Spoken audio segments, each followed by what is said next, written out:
hotel by another name. And that's partly the problem when you listen to the government coming out with, we're going to end asylum hotels by the end of this parliament. And then people don't then say, and what are you going to use instead?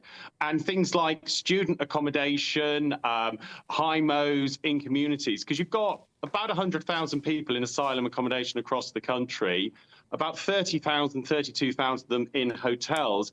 And pretty much any of us taking a look at the UK's housing situation is going to know there's not a whole load of empty houses, despite what someone like Angela Rayner might have said when she was still in office, waiting for 32,000 people to come out of a hotel.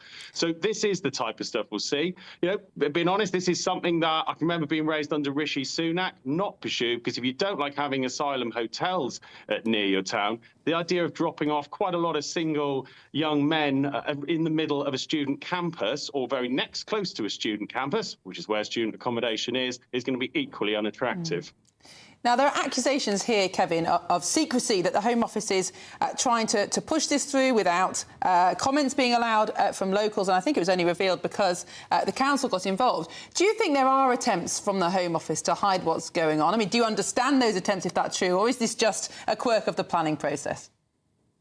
Well, Mira, I think you're right to say that the Home Office is not going to want to be shouting about every option it is considering, and will just want things to be able to happen.